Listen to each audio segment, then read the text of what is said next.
Hello, I wanted to make this video today because I have some concerns regarding my experience working as a lifeguard at the YMCA that I want to address and bring attention to the public. This is not to drag down the YMCA at all or create a smear campaign. This is simply to bring awareness to extreme safety concerns that caused me to not feel safe working there anymore, and I want to bring to people's awareness who go to the YMCA the potential safety risks of swimming in the pool there.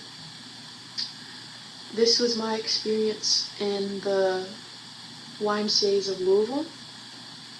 This might be a different case in different YMCAs in other cities, but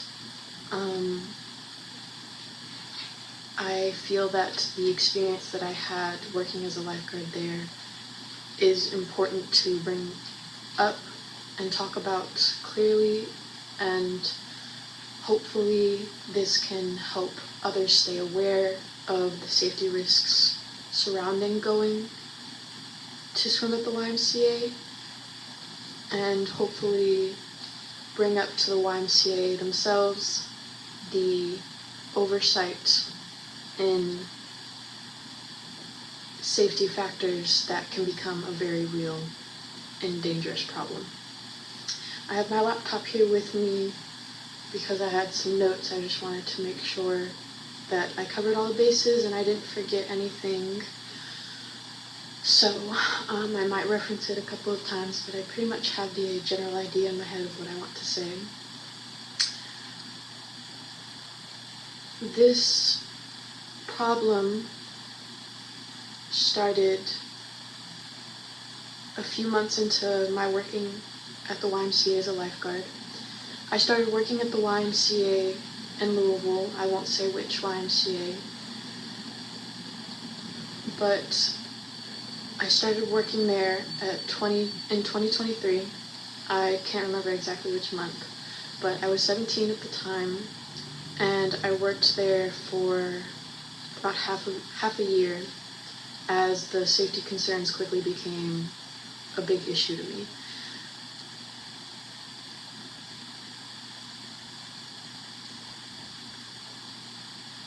I want to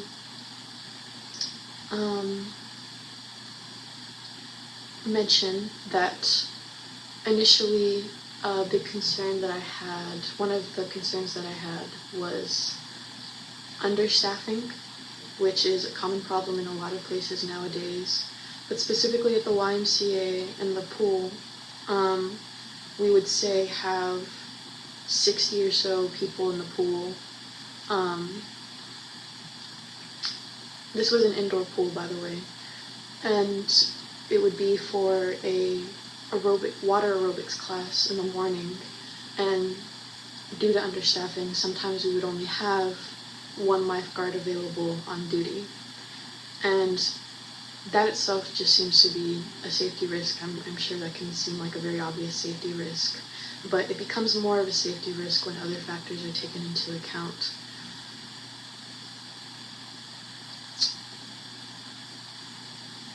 Every month at the YMCA, I'm not sure how other pools do it, but every month at the YMCA, when I worked there as a lifeguard, we would have an in-service, and this is where, if you don't know, we would have practices on the procedures that you're supposed to know to do as a lifeguard. You're legally required to know how to do them, and you're legally required to practice them every month. And the pool manager is the one who oversees that training. This training every month, this monthly in-service, would consist of routines like jumping in, swimming down to the bottom to get a dummy and bringing it back up, a human dummy thing, being able to swim laps across the pool,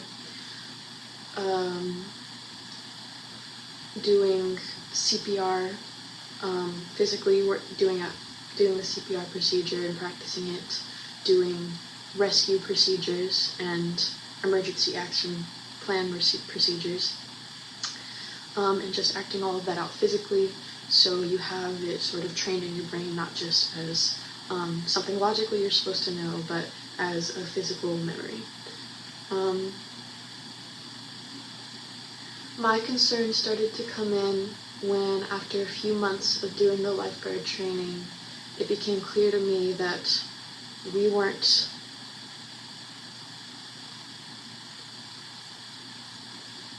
my concern was surrounding spinal procedures, and this is kind of the main concern in this video that everything surrounds itself upon. We would only train on spinal procedures for maybe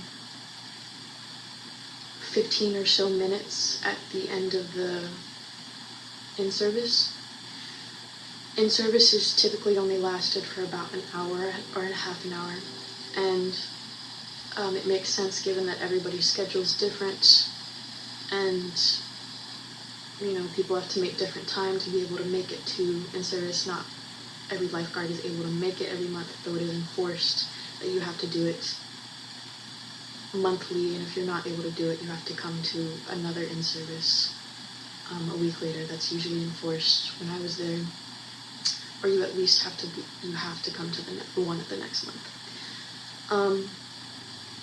We would only do practices for the spinal procedure for about 15 minutes there at the end, because we had to do all the other things like laps and rescues and CPR practices and stuff like that, which took up most of our time. With that small amount of time to practice the spinal procedure, we didn't really have enough time to accurately get it done and be practiced well.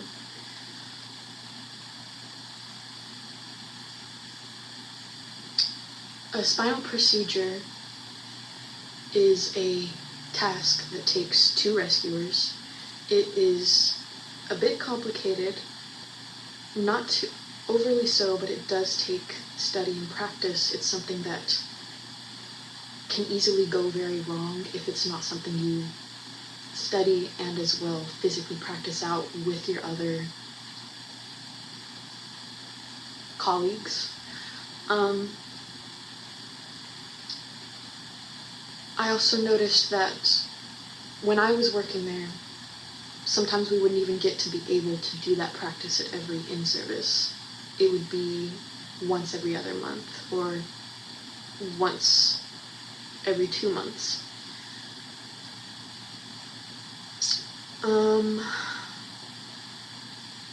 Before I go on, I want to go ahead and give context for what was happening at the YMCA when I was working there at the time. Our pool manager was basically being forced by management or corporate to oversee multiple jobs at once. This means that the pool manager, who is only being paid to oversee the pool and its management, was also having to take on the responsibilities of the management of the gym branch, the physical education branch. So the gym itself, and then the scheduling of different things like yogas and Pilates classes, and all the different types of exercise classes you can get at the YMCA. And they were also being made to oversee the responsibilities of the summer camp, the YMCA summer camp that was happening that summer. Because they were taking on the responsibility of 3 different people's, or 2 other people's jobs, so 3 people's jobs, due to understaffing issues, they could not accurately or sufficiently oversee the pool management of in-service every month. They could not very well enforce the training that needed to be done and needed to be oversought and needed to be regulated, like, I forgot the word, but you have to do this, it's strictly enforced. I think that's what I meant to say. They weren't able to oversee it as accurately. It just sort of become less, like the in-services started to become less like good, if that makes sense. They became of a poor quality, less focused. There's only so much a person can do with their time and with how much stuff is on their brain, and they just couldn't really give as much energy towards it as they would be giving if that was their only job. I think it's very concerning that the YMCA was letting it be going on, that this person was overseeing 3 different jobs if they have to oversee something which is with as much safety risks as the pool has. And I think that the pool manager at the time had the same idea, because the pressure of that and only still being paid just for the pool manager position was becoming too stressful. And when I started to bring up my concerns to them about the spinal procedure issues, they were like, I see what you mean, I understand, but there's not really anything I can do because I'm going to be quitting soon. I've put in my 2 weeks notice. Which I can completely understand. I don't think that's a healthy or safe position to be put in for anybody. And I'm sure it was a very stressful thing and took a very much toll on their mental health. So it makes sense, their decision. So after a few times of those in-services and me just starting to realize that this was something that was being overseen, I started to bring it up to my boss, the pool manager.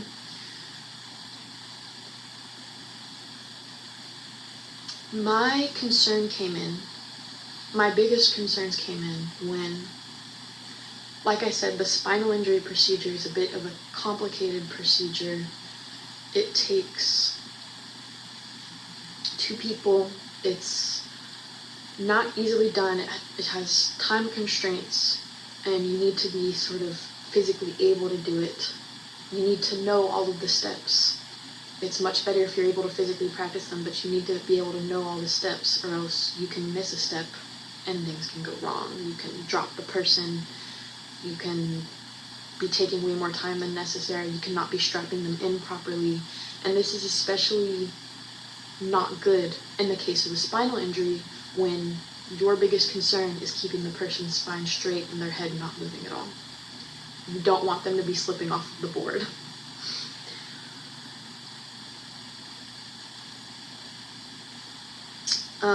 We also didn't really practice board procedures themselves at all that much, maybe once every couple in-services, but that's not what I'm really talking about. That's just something that was sort of also being overseen. My main concern came in when, with the spinal procedures being that complicated, not only were we not enforcing the practice of them enough to where every lifeguard had a good idea and good physical practice in, just that little bit of experience in, so they knew what to do, and the pool manager is actually accurately telling them, this is what you're doing wrong, this is what you need to study. Without having that, and then on top of that,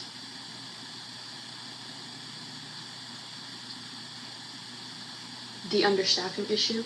So if there'd be 60 people in the pool in the morning for a water aerobics class, and there's only 1 lifeguard who's trained on duty, my concern came in with, well, what do you do when you need to do a board procedure, or especially a spinal board procedure?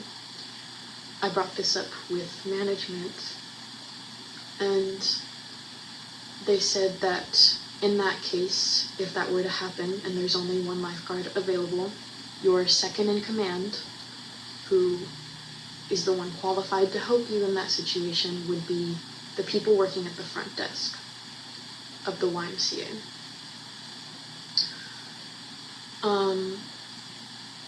It would be also a pool manager if they are there and even at the YMCA at that day, which they can't be every day. But otherwise, it would be the people at the front desk. And the people at the front desk are only trained on any of the lifeguard procedures once a year. So that means that they're even less trained than our lifeguards, getting maybe 15 minutes of training on it in service every month or every couple of months. Your job in that situation, being the first rescuer, being the first in command, would be to simultaneously acting out the procedure of what you need to do as the first rescuer. You would need to simultaneously be doing that and doing all maneuvering and shifting all of the things you need to do in that physically in that procedure, while explaining to the second rescuer who is untrained all of the things they need to do, and explaining it to them at the same time. Be like, you do this, you hold this, you put those straps there. You have to do both of those things at the same time in that situation. This is not at all ideal. It is actually rather dangerous because it's a bit of a complicated procedure. It's just something that takes practice. It's something that takes studying. And the idea of explaining to somebody else how to be second rescuer, how to do what they need to do to help you even accurately be able to act out what you can do as the first rescuer, it's not realistic. I mean, it's not even something you practice at the in-service, being like, okay, what would you do if the second rescuer isn't trained? How are you going to be explaining it to them as you're doing all of this other stuff? It's not something you practice. So in that high intensity and high pressure emergency situation, it just seems unlikely and unrealistic to expect that that would go right, that that would work, that that would be easy. Emergency situations are never easy, but when you put in a factor like that and make it so much more complicated, and you're stressing out about trying to remember the different things, not only for your part, but trying to remember what also the second rescuer needs to be doing, and trying to explain it to them in a way where they can understand it within that high pressure situation and those time constraints, it just seems like a recipe for disaster. And that was where my concern came in, was like, okay, I'm working in the mornings as the only rescuer. What if one of these customers collapses or has a spinal injury of some sort, and that happens? Like, that's when I start to think of it that way, just working there and thinking of the logistics. I know it isn't common for spinal injuries to happen, and that is probably the mindset surrounding this negligence and oversight, but emergencies don't happen when it's convenient, and they do happen when you least expect it. And spinal injuries are especially delicate because you have to keep that person's spine straight. You have to keep their head not moving. You have to be very delicate about the whole situation. So having all of that uneasiness and not strong foundation surrounding that delicate of a procedure is alarming.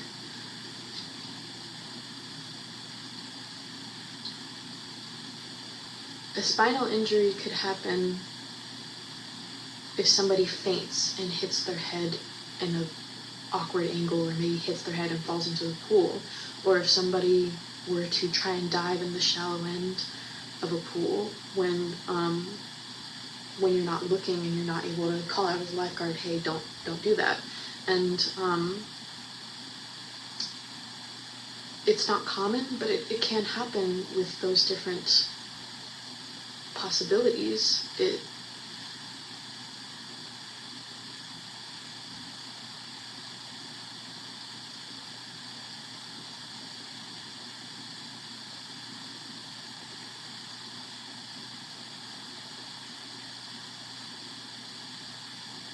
It just seemed to be a very alarming oversight to me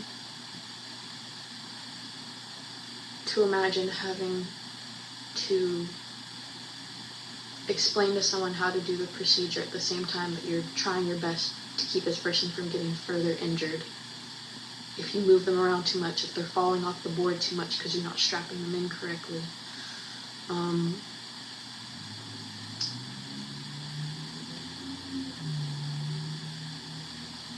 I can give you like a brief overview of how a spinal procedure is done.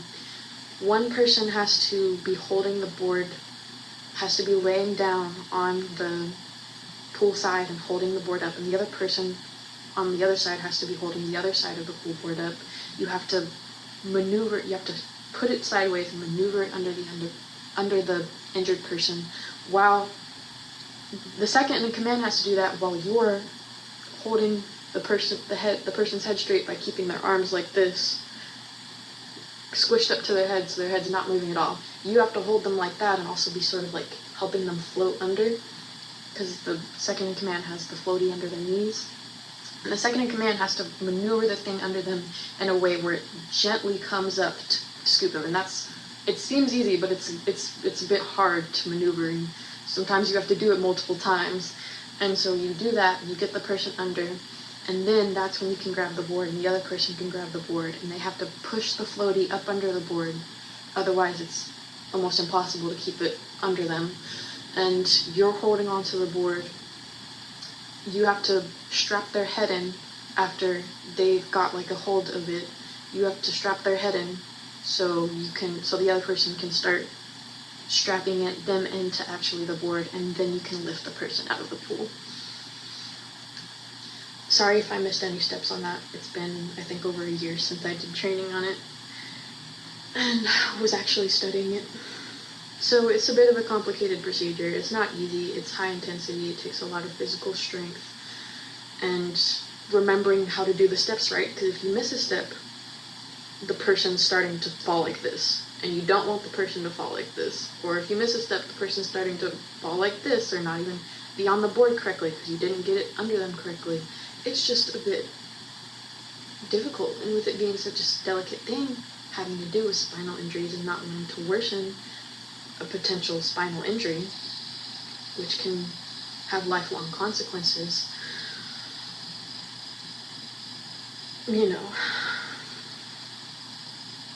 So that pool manager at the time was like, I see where your concern is. I've actually been having to oversee these 3 different branches. This is when I became aware that they were doing this, because they were explaining to me their perspective and their reasoning and being like, I understand your concerns. It's a concern of mine too, but I'm actually overseeing these other 2 branches right now, and it's just hard for me to be able to cover all the bases, basically, which, I mean, I can't blame them. And that was, first of all, just concerning for me to find out that my boss, my manager, isn't able to do their job correctly because they're being forced to take on the responsibilities due to understaffing issues. I feel like that should be the responsibility of corporate to make sure there is enough staff and safety. Otherwise, you need to close the place down. It is not safe. But nevertheless, this is what I was informed, and this brought into perspective the reason why the in-services hadn't been as good lately, had been poorer quality and not covering all the bases. So my next plan was to wait for the next pool manager to be hired and bring it up with them. I brought up my concerns to her, and I was like, this understaffing thing is dangerous. It's already difficult enough when it's become clear in our monthly trainings that our lifeguards aren't really that well trained on it, that they don't really know all the steps that they're supposed to know, and they're not even able to actually do it, like completely do the procedure correctly before the in-service ends. And not only do we have that, but this whole understaffing, having to rely on the front desk people situation not only isn't ideal, it's a safety issue. It's a big safety issue. I brought that up with a new person, and she said there's nothing we can really do about it. I mean, we're just understaffed. We're trying our best to get more people, but it's hard. Nobody really wants to come work. We're just doing our best to hire more people, and we're just understaffed.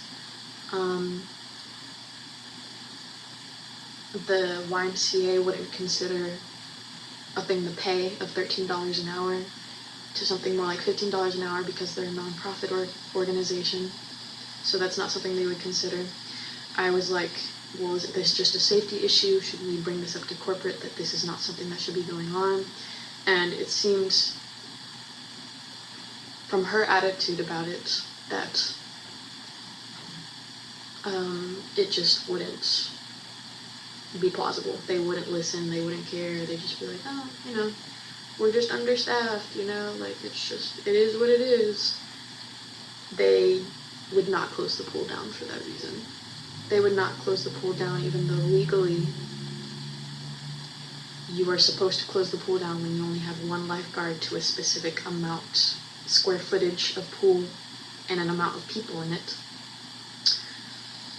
They would not close the pool down because of the revenue it brings in. The pool brings in a lot of revenue because people come to visit it every day, they bring their kids to it, and especially the exercise classes that people do every day.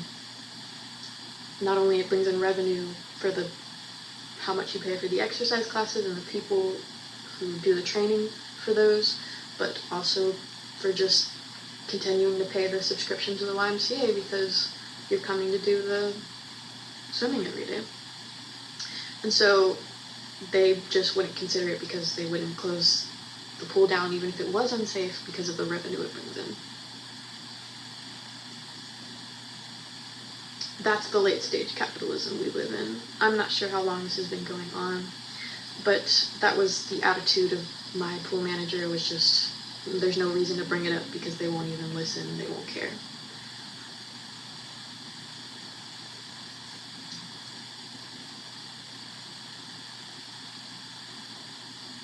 I want to also go ahead and mention something else that happened,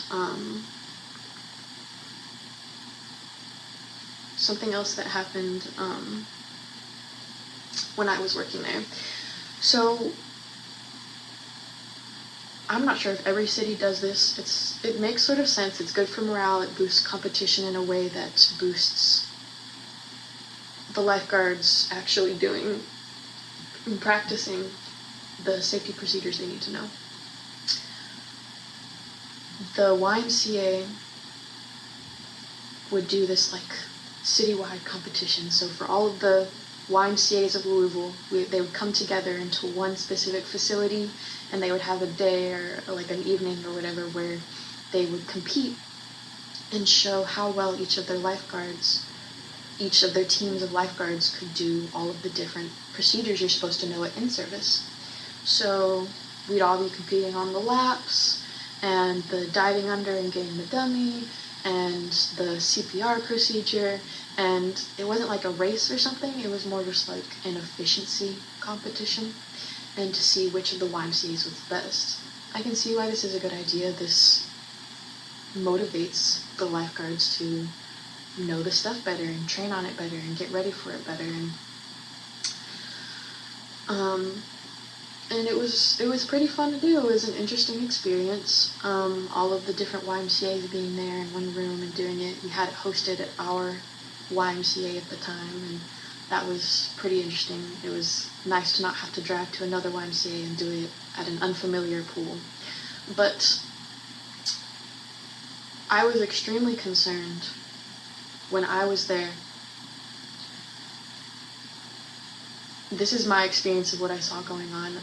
Others may disagree with me, but me being so paranoid about spinal injuries at the time, this was something I immediately noticed. It was all, fun and games, us doing all the rescues, us competing on the rescue procedures and how you're accurately supposed to act out the different types of water rescues. until we got to the end of the spinal procedures. I wouldn't say any of the YMCAs in the room, all of the YMCAs of Louisville, I wouldn't say any of the teams of lifeguards were able to enact the spinal injury correctly. We were doing it with real people instead of a dummy because we had each other. One of the people would volunteer and do it, and they would act like the person with the spinal procedure. It was not just embarrassing, it was scary to see none of them being able to do it. I mean, this is something you're supposed to study on and train every month. This is something every YMCA and their managers are supposed to enforce as something you need to know. And none of them were really able to do it without struggling, without missing steps. That would be crucially disastrous. That would be disastrous in an actual emergency, in an actual spinal procedure. Missing a step like that, letting the person fall off the board, not remembering to put the floaty under the board so the board's starting to sink down. It was scary to watch, to be honest, because I thought this was just a problem with our YMCA, it being a bit of a shabbier one. It was all of the YMCAs. It seemed to be a general oversight. And this was just my experience at the YMCAs of Louisville. I'm not sure how it is in other cities, but I was very terrified as a lifeguard knowing that you are legally responsible for what happens in an emergency, seeing that go on, and seeing that none of the YMCAs were well trained on it or trained enough to be able to act out the procedure sufficiently and efficiently.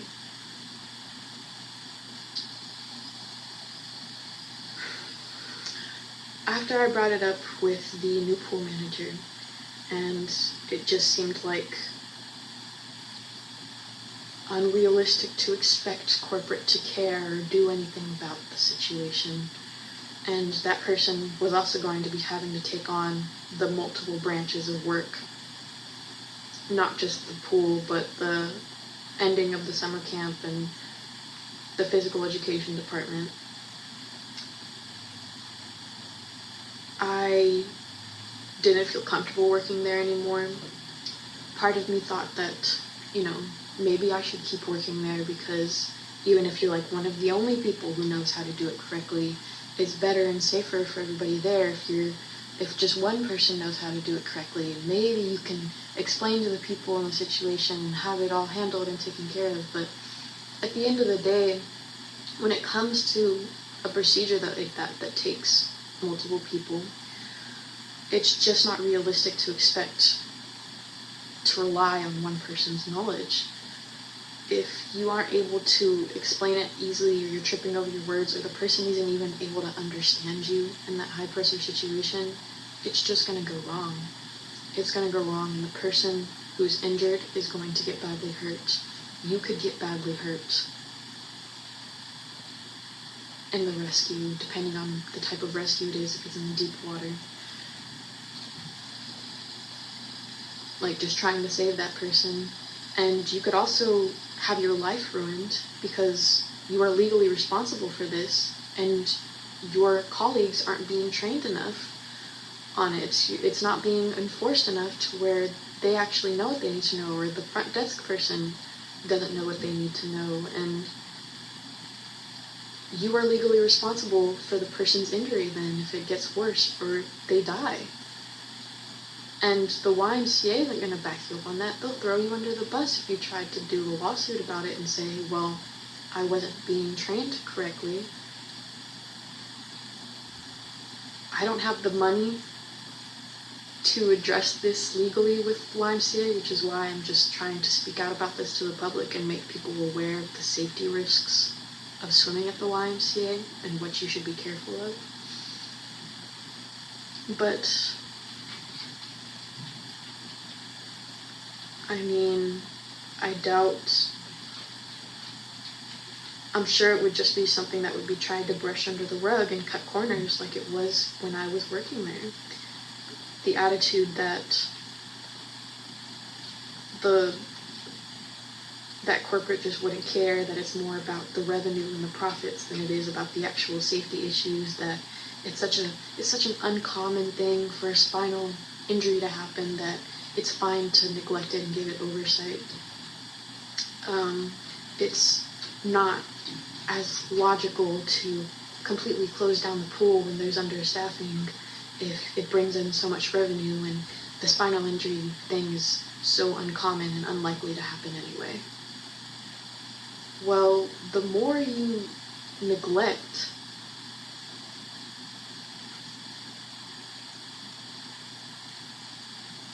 something like that, the more you let that neglect go on and snowball and become exponentially worse, the more it becomes lax, the more it becomes not solidly secure, a good foundation for it. And eventually, something bad is going to happen. If you never change that, if you never change that attitude and change that enforcement, it's a recipe for disaster. Somebody is going to get badly injured or hurt, and I'm surprised it hasn't happened yet. I wasn't comfortable working there anymore. I felt like, even though I wished I could be there for the safety of the public there, it's just not realistic to expect it to go right, because everybody needs to be prepared. Everybody needs to be prepared in that situation. If only one person's prepared, you can't expect it to go wrong, and it's your own safety's on the line too. I didn't feel safe working there anymore, even though I was worried about the people who go there every day to swim.